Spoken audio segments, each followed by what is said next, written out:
Thank you for listening to Depictions Media Radio.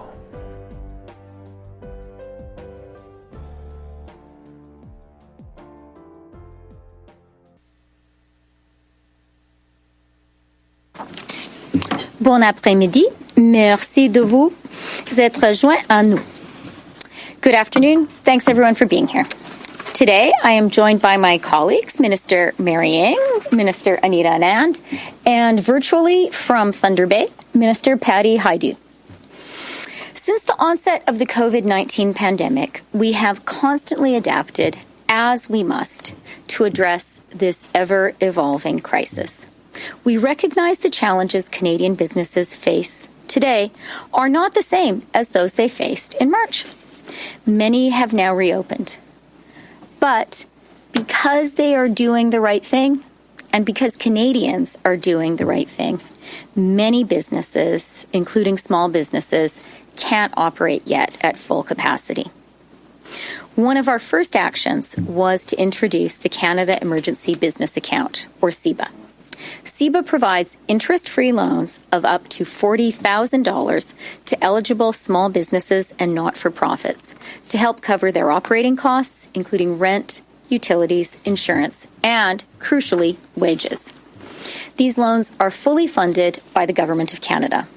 More than 200 banks and credit unions across the country are offering them to their customers. If the loan is repaid by December 31st, 2022, 25% of it will be forgiven. That means up to $10,000 in cash for participating small businesses. We introduced this program to help ensure that small businesses facing a sharp decline or collapse in revenue would be able to weather the COVID storm and bounce back afterwards. And I'm happy to report that as of August 27th, more than 730,000 CEBA loans have been approved, amounting to more than $29 billion for eligible businesses. Aujourd'hui, nous annonçons que la date limite pour la soumission des demandes en vertu du programme de CEC sera rapportée au 31 octobre 2020. Cela donne aux entreprises 2 mois supplémentaires pour demander une prête de CEC qui les aidera à traverser cette période difficile et, espérons-le, à en sortir plus forte. Pour faire une demande dans le cadre du compte d'urgence pour les entreprises canadiennes, les entreprises doivent communiquer avec leur institution financière. Les entreprises peuvent également consulter le site web canada.ca pour en savoir plus sur la procédure de demande de prêt. Plus important encore, j'annonce aujourd'hui que nous travaillons avec les institutions financières pour mettre ce programme à la disposition de certaines entreprises qui n'ont pas pu se qualifier jusqu'à présent. Cela comprend plus particulièrement les entreprises qui effectuaient des transactions à partir d'un compte personnel. Je tiens à souligner que les entreprises qui présentent des demandes devront toujours répondre à tous les critères d'admissibilité existants. Plus de détails sur ces changements seront publiés prochainement, y compris un nouveau processus pour l'ouverture d'un compte d'entreprise par lequel les entreprises admissibles pourront faire une demande. Nous faisons avancer les choses aussi rapidement que possible avec les institutions financières. Nous avons écouté les petites entreprises et nous agissons en conséquence. Today, we are announcing that the CEBA application deadline will be extended to October 31st, 2020. This gives businesses 2 extra months to apply for a CEBA loan to help them get through this difficult time and ultimately to emerge stronger. To apply for the Canada Emergency Business Account, CEBA, businesses should contact their main financial institution.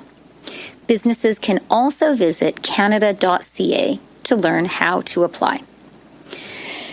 Crucially, today, together with my colleagues, I'm announcing that we are working with financial institutions to make this program available to some businesses that have been unable to qualify to date. This specifically includes businesses that have been operating using a personal account. I want to stress that applying businesses will still need to meet all the existing eligibility criteria. More details on these changes will be released very soon, including a new business account opening process through which qualifying businesses will be able to apply for CEBA. We are moving as expeditiously as possible with financial institutions. We've listened to small businesses, we have heard what you need, and we're acting. I'm also announcing today that we are extending the Business Credit Availability Program to June 2021. BCAP offers loans and guarantees to ensure businesses get the credit they need to keep operating and, importantly, to keep their employees on the payroll. Export Development Canada and the Business Development Bank of Canada will continue to work with lenders to support access to capital for Canadian businesses in every sector and region of Canada as they gradually and safely get back to work. J'annonce également aujourd'hui que nous prolongeons le programme de crédit aux entreprises jusqu'en juin 2021. Le PCE offre des prêts et des garanties pour permettre aux entreprises d'obtenir le crédit dont elles ont besoin pour continuer à fonctionner et maintenir leurs employés en poste. Exportation et Développement Canada et la Banque de développement du Canada continueront de collaborer avec les prêteurs pour soutenir l'accès au capital des entreprises canadiennes dans tous les secteurs industriels et dans toutes les régions du Canada, à mesure qu'elles redémarrent leurs activités d'une manière progressive et sécuritaire. Our government stands by and will support Canadian businesses through this difficult time. Small business is at the heart of the Canadian economy and of our communities. Your success is critical to the safe and sustainable restart of our economy. And we know that our fight against the coronavirus is not over and that these are very unpredictable times for Canadian businesses as a result. As we move ahead, we must and we will adapt our government programs as needed.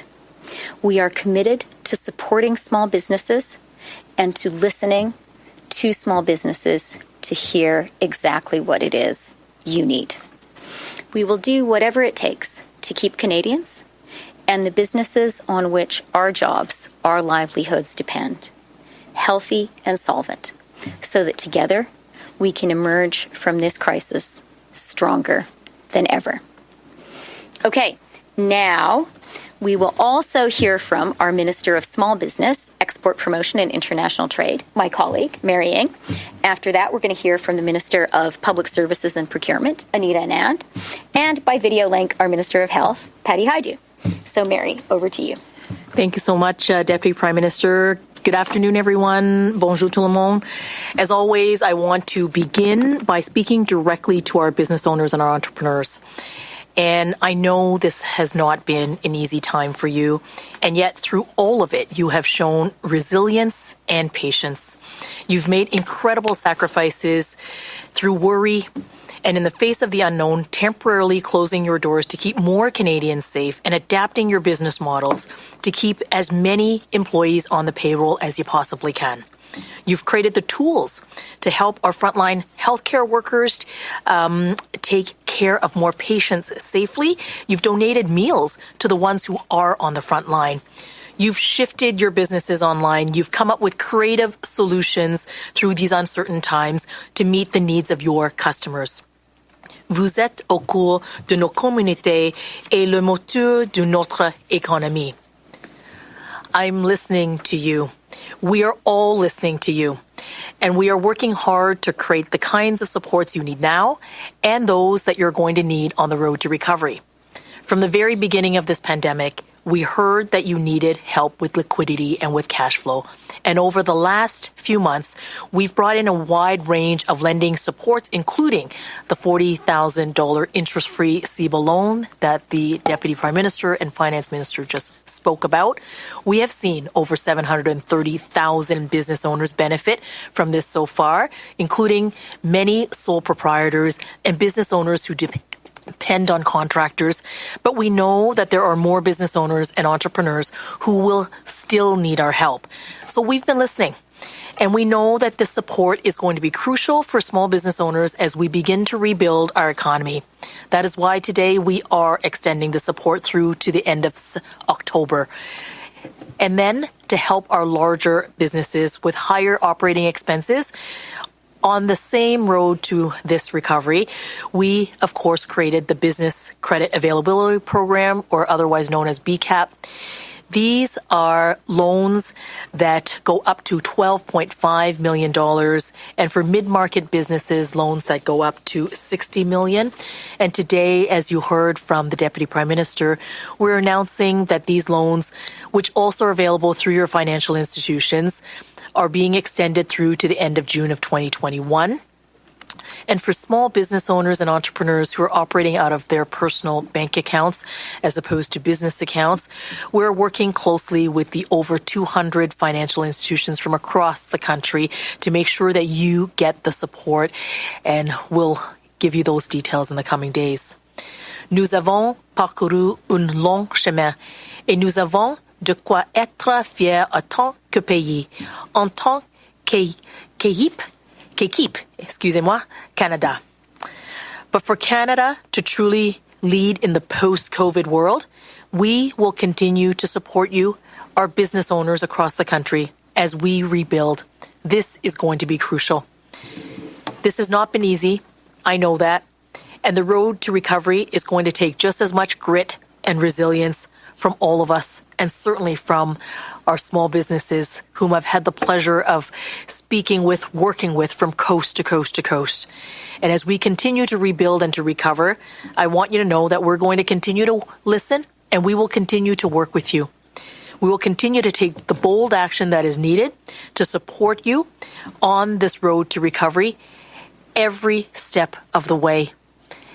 As we've been saying all along, we are going to continue to have your back. Merci beaucoup. Okay, thank you very much, Mary. And now we will hear from our Minister of Procurement, Anita Anand. Anita, please. Thank you so much, Chrystia. Alors que la fête du travail approche et que les parents, les enseignants, le personnel du secteur de l'éducation vivent un retour à l'école sans précédent, nous réalisons à quel point le COVID-19 a affecté nos vies. J'apprécie sincèrement les efforts déployés par les travailleurs de première ligne dans les domaines de la santé et des services essentiels. C'est inspirant de voir autant de Canadiennes et de Canadiens faire leur part en travaillant ensemble dans la lutte contre la COVID-19. Today, I'd like to discuss our vaccine strategy and vaccine procurement. Acting on the advice of the government's COVID-19 Vaccine Task Force and Health Canada officials, we continue to persevere to ensure that Canadians will be well placed as soon as a safe and effective vaccine becomes available. Our strategy is to secure agreements with numerous developers of vaccine candidates so that Canadians are well positioned as clinical trials advance among these developers. Diversification in our vaccine contracts and in our supply is crucial. It is important to take a moment to highlight the complexity of the environment in which this vaccine procurement is occurring. Concluding these contracts is not simply a matter of distributing a standard form contract and having vaccine suppliers simply agree to our preferred terms. The environment is intense. The demand is high, and each negotiation is unique.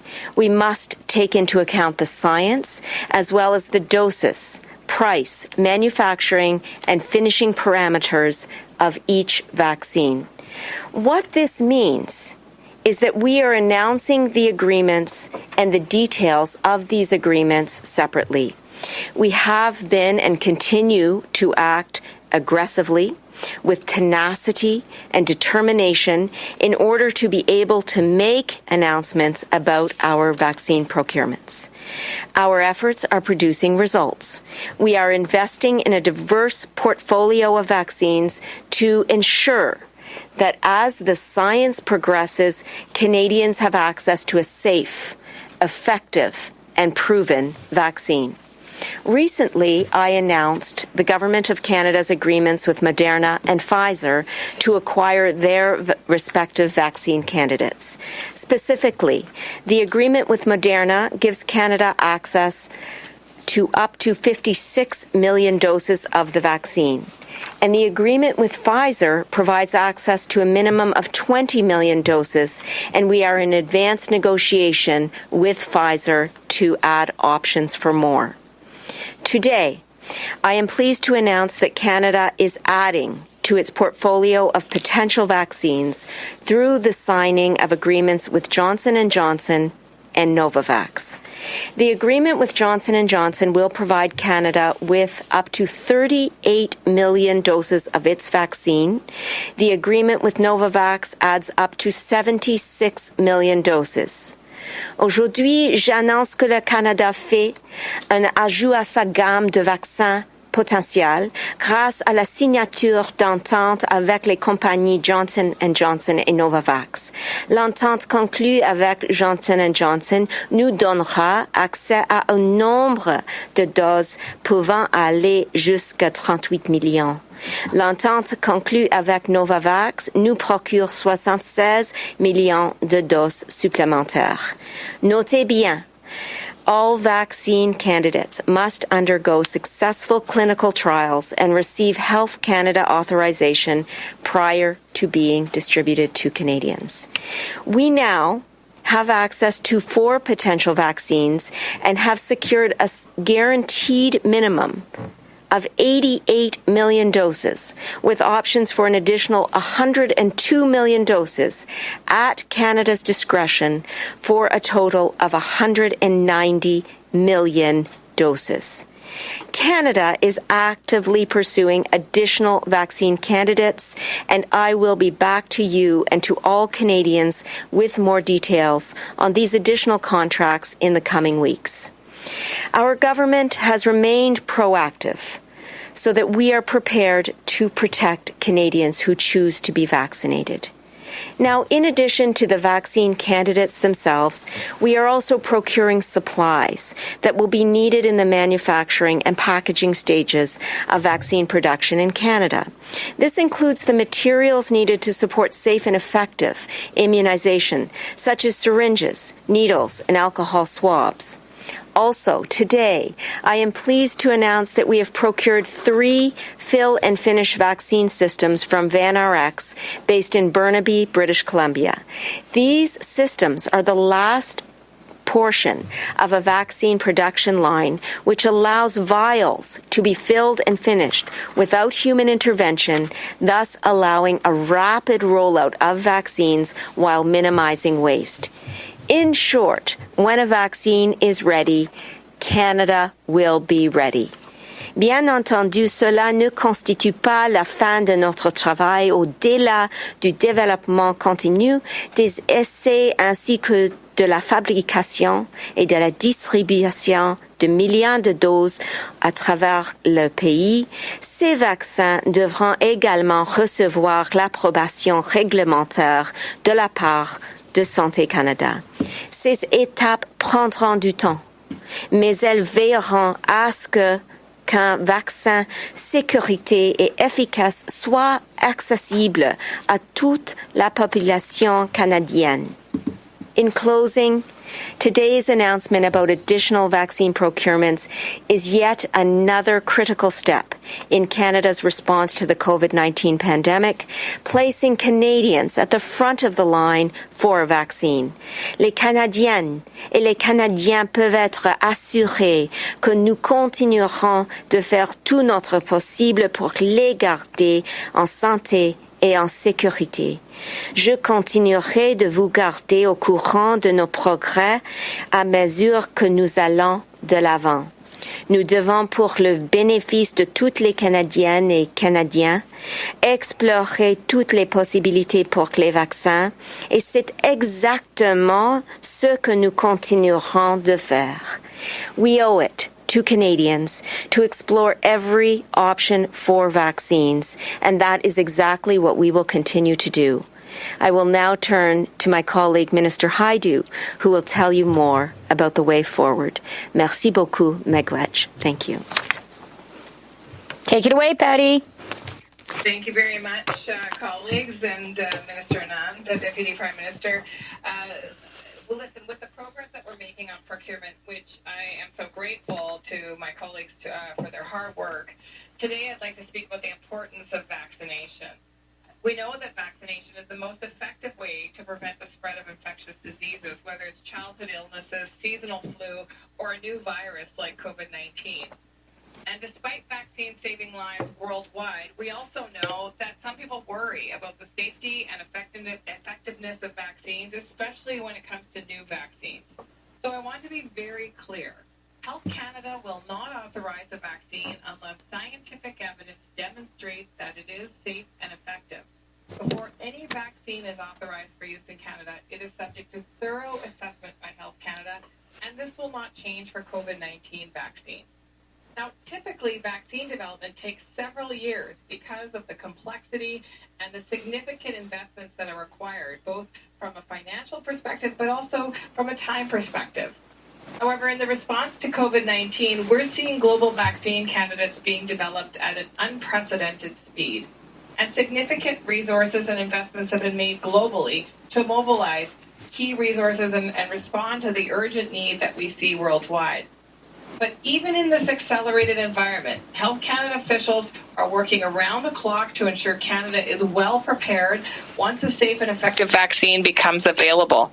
Our team is working incredibly hard to make sure that all potential vaccines or treatments for COVID-19 will be safe and effective before they become available in Canada. So I'm going to conclude today by repeating just how important it is for all of us to do our part while others are working on potential COVID-19 vaccines. You can play a role by keeping your vaccines up to date, making sure that you get the seasonal flu shot when it becomes available later this fall. Vaccines don't only protect you and your family, but they also protect people around us that might be vulnerable. And these collective actions are key to protecting the health of our communities and our families and reducing the burden on our healthcare system. If you have questions about vaccines, I encourage you to seek out reliable and trusted information from reputable sources, including your family doctors, local public health units, or by visiting Health Canada's website. We will always be there to ensure you have the information you need to keep your family and your community safe. Thank you. Okay, thank you very much, Patty. Et nous sommes maintenant prêts à répondre à vos questions. Thank you. Merci. Please press star 1 at this time if you have a question. S'il vous plaît, appuyez sur étoile 1 maintenant pour poser une question. Please limit yourself to one question and one follow-up. Veuillez s'il vous plaît vous limiter à une question et à une sous-question. There will be a brief pause for the participants to register for questions. Il y aura un délai vous permettant de vous enregistrer dans la file d'attente pour la période de questions. Thank you for your patience. Merci de patienter.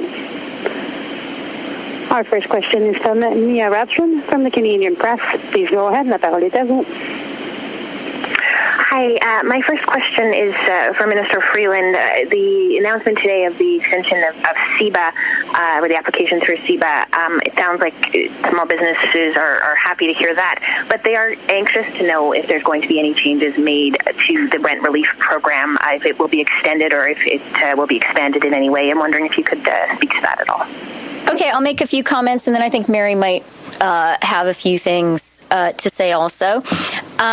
We are very aware that rent is an important fixed cost facing Canadian businesses, Canadian small businesses. Rent in general and the CECRA program in particular is something that I have been discussing very intensively with provincial finance ministers over the past few days. And we're really aware, as Mary and I said in our comments, that there are a lot of small businesses across the country that are doing the right thing, and a lot of Canadians who are doing the right thing. And what that means is there are a lot of small businesses who simply can't operate at 100% capacity right now, but many of their costs are still at 100%. We know that poses a real challenge. We are committed to finding ways to support them, to finding ways for them to have a bridge to the time when we have definitively vanquished the coronavirus. And we're working very, very hard and very urgently on that. Mary, do you want to add anything? Yes, thank you so much, Chrystia. And to those businesses out there who need this support, I want to assure you that we have been listening to you, and we're working diligently and hard to get the support to you that you need. And I know that today is the end of the month, and I know that there are many businesses out there who are anxiously awaiting for a response from us. And I just want to assure you, we're absolutely working on that. And as Chrystia said, nothing is more important than to help you bridge through this very difficult period. We have done that. What you've seen the government do is adapt, and to adapt by listening to what businesses have been telling us. And on this program, absolutely, we have heard from our businesses and from our entrepreneurs, and know that we are well working on a solution. Yeah, and I would just like to add, speaking directly to landlords, we would also really like you to see you step up and play your part. The whole Canadian economy, the whole economic ecosystem is going to do better if we can all work together, landlords, provinces, the federal government, to keep our small businesses going.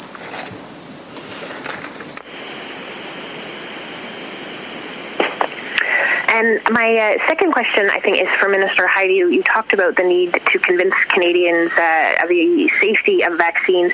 I'm wondering when your government will be making a decision about the vaccine being mandatory, and what factors are going into that decision? Well, let's be clear. No vaccines are mandatory, federally mandated to be used in Canada, and COVID-19 vaccine would be no different. In fact, there are some rules around, for example, school admissions provincially for children to be vaccinated for common childhood diseases. There are always exceptions to those rules, which are carefully managed by each jurisdiction. We believe that people have a choice in Canada about whether or not to be vaccinated, but we also believe that we have an important responsibility as Canadians to take vaccinations to protect our communities. And we also know that there are circumstances where people cannot receive vaccines because of a variety of underlying health conditions, for example, or other circumstances. So our job at the federal government is to make sure through the collaborative work of all ministers that we have access to effective vaccines, and that we continually work with Canadians to ensure that they feel comfortable and safe receiving those vaccines. Thank you. Merci. Our next question is from Hélène Bigetti from Le Devoir. Please go ahead. La parole est à vous. Oui, bonjour. Ma question est pour la ministre Anand. Vous m'excuserez si ce sont des questions évidentes, mais je ne couvre pas ça souvent. Donc, c'est concernant votre entente signée aujourd'hui là, sur les vaccins. Je voulais savoir, faut-il que le gouvernement paye pour bloquer ou comme ça réserver des vaccins auprès d'une compagnie? Vous dites aussi que vous signez des ententes avec plusieurs compagnies pour s'assurer que l'une d'entre elles arrive avec le vaccin. Mais si c'est la compagnie 1, par exemple, qui développe, qu'arrive-t-il avec nos contrats avec les compagnies 2, 3 et 4? Merci. Merci beaucoup pour la question. Je voudrais commencer avec notre stratégie. Notre stratégie est d'avoir plusieurs contrats avec plusieurs fournisseurs pour assurer les Canadiens que quand un vaccin va être développé, nous avons l'accès de ce vaccin. Donc, dans les contrats, nous avons un base nombre de doses et ensuite aussi des options dans tous les contrats pour acheter des autres doses. Parce que maintenant, nous ne savons pas quel vaccin va être réussir. Donc, c'est important d'avoir plusieurs options pour les Canadiens et Canadiennes. Oui, vous n'avez pas vraiment répondu à ma question. Je vous demandais s'il faut payer pour bloquer ces vaccins et qu'est-ce qui arrive avec les contrats avec les compagnies qui n'auront pas été choisies. Là, c'était ça ma question.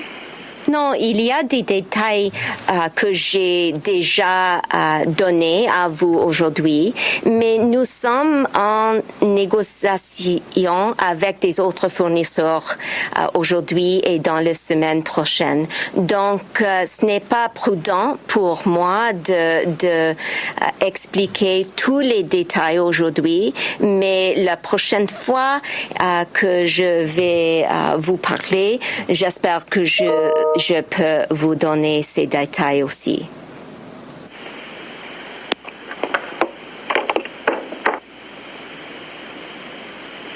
Thank you. Merci. Our next question is from Wendy Leon with the Globe and Mail. Please go ahead. La parole est à vous. Oh, hi there. I was wondering if you might be able to clarify, with the agreements with the for candidate vaccine suppliers, what role would Canada have in the production of the vaccines from these suppliers? Thank you so much. It's a very good question. Of course, the procurement of a vaccine involves the production and the distribution as well of a vaccine. And in our negotiations, as I mentioned, with several suppliers, the production aspect of the vaccine does take place in countries outside of Canada of the vaccines that I have mentioned so far. However, you will note that today the Prime Minister and Minister Baines announced that we will be funding additional money with the National Research Council in Montreal, and we will invest $100 million over 2 years to build the new facility there. So the government is taking production in Canada very seriously, as this announcement made today indicates. And in addition, you will note also that we have contributed $600 million plus to furthering research in Canada. And so it's very important to remember that the Canadian angle of vaccine production and procurement has not left our minds, that we need to make sure, just as we did with PPE, that there is a Canadian answer here. And so we are pursuing numerous procurement strategies with numerous suppliers at the same time to make sure that Canadians are well placed when a vaccine is found.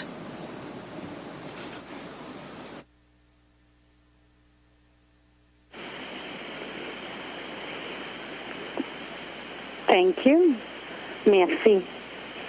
Our next question is from Geneviève Norman with Radio-Canada. Please go ahead. La parole est à vous. Yes, thanks for taking my question. And it's going to be on a very different topic. My question is for Minister Ng. And the topic is the lobster industry in Atlantic Canada, because the U.S. administration has launched a trade investigation to assess the impact of Canada's lobster exports on the U.S. industry. So I was wondering how concerned is the government of Canada into this new investigation that has just been launched? Thank you for that question. And we, of course, are aware of the investigation, and we will keep a close eye monitoring the developments. I can assure the lobster industry we will be doing that. But it was just a couple of short weeks ago on my virtual tour to Atlantic Canada that I had an opportunity to meet with the lobster industry.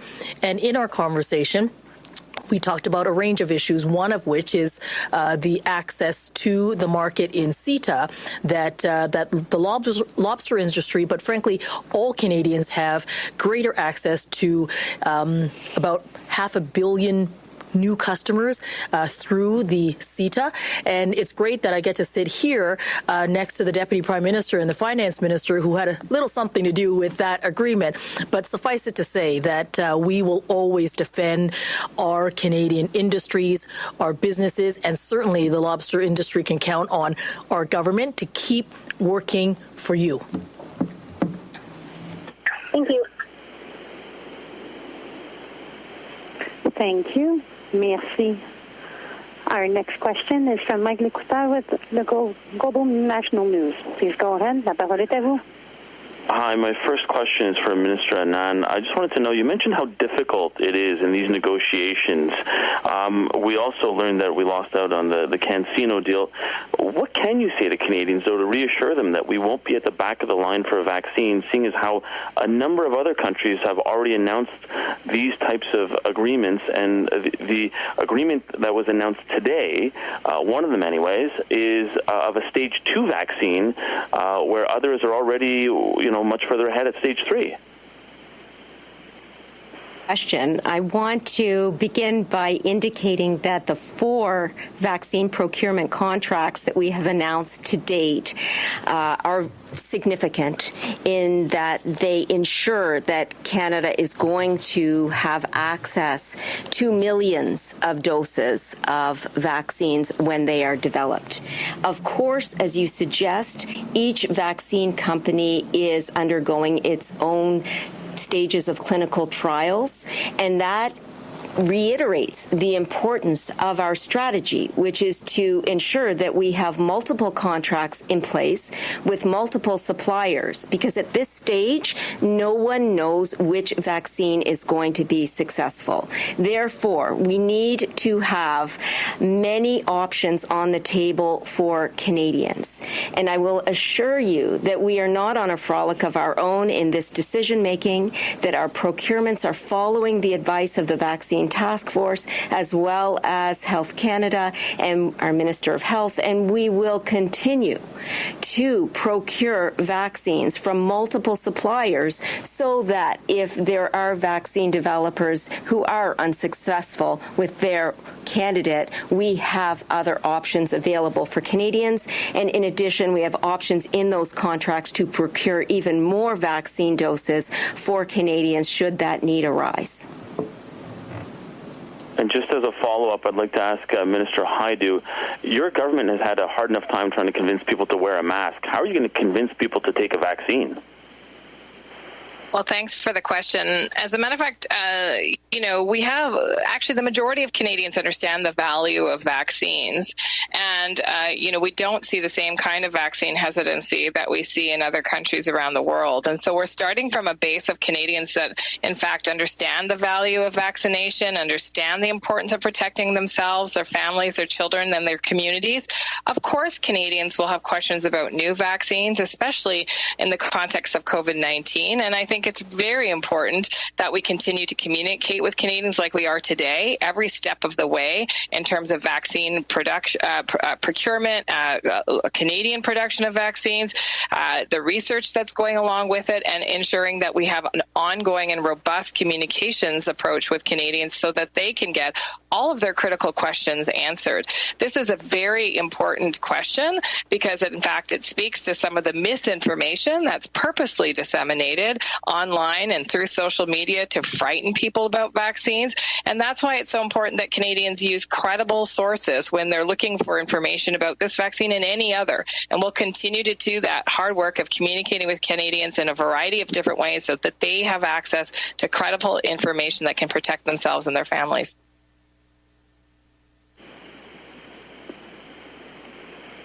Thank you. Merci. Our next question is from Jacques Galland with the Toronto Star. Please go ahead. La parole est à vous. Hi, my questions are for Minister Freeland, and the first one is this the end of CECRA, or does the government intend to still renew it at a later date, extend it at a later date? So as I said when Mia asked about it, we are very aware that rent is an important fixed cost that many Canadian small businesses are facing. I have been talking just over the past few days with many of the finance ministers of the provinces and territories about ways that we can support Canadian small business, including when it comes to covering their fixed costs, of which rent is a very, very big share. We're working on it, and we're going to have more to say about it very soon. Mary, do you want to add anything? Not very much other than what we said a little earlier, which is we continue to work with businesses in this country, and you've got our commitment to doing that. The fixed costs, like rent, is really important, and we want to be sure that we help businesses continue to manage on this road to recovery with the supports that they need so that we can get to the other side of this recovery. And my other question is following up on something you said earlier, Minister Freeland, about you'd like to see landlords step up and play their part. Was the government finding that not many landlords were applying for CECRA in the first place? I said what I meant, which is I think right now we need a real team effort of the whole country to keep on fighting coronavirus and to keep our economy going as we fight coronavirus. And that means we need everyone to do their part. We need the federal government to do our part. We need provinces, territories, municipalities to do their part. We need banks to do their part. We need landlords to do their part. We need consumers and Canadians to do their part. And, you know, by and large, I think as a country, we have done really, really well. We have done a good job of taking care of ourselves and each other. We have to keep on doing that.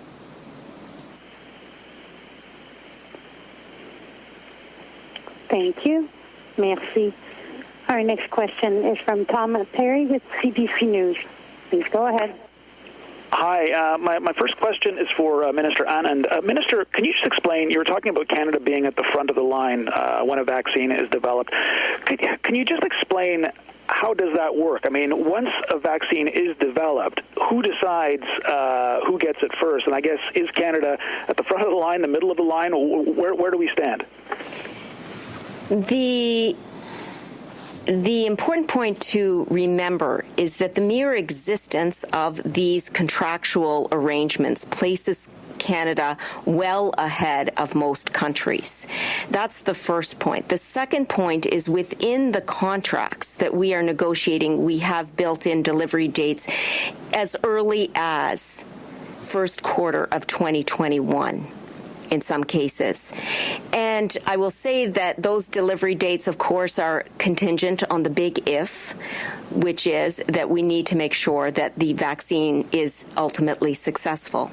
But we are being very aggressive in our negotiations regarding delivery dates, regarding making sure that Canadians have those vaccines when they are discovered. We are putting in place fill and finish and other production processes to make sure that once the vaccine is developed, Canadians will have access to it. And so, in other words, we're doing every single thing that we can do from procurement to production to make sure that at the moment the vaccine is discovered, Canadians have access to it.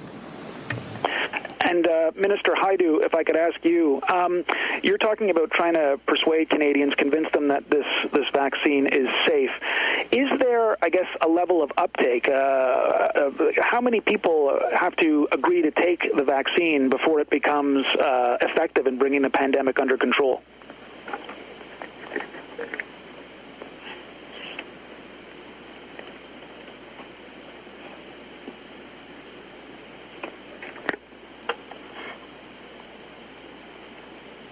I'm not hearing anything. Yeah, I know. I think Patty needs to unmute herself. There you go. I'm famous for this. Thank you. Thanks for the reminder.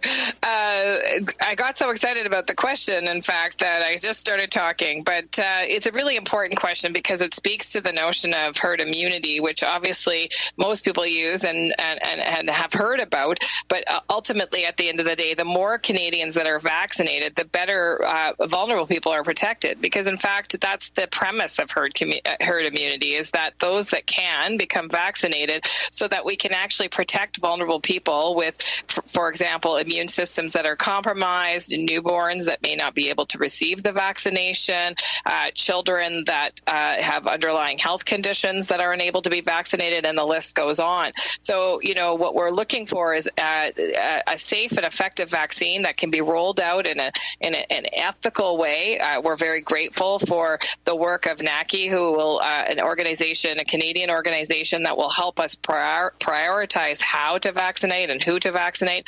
But ultimately, the more people that become vaccinated, the safer all of us are.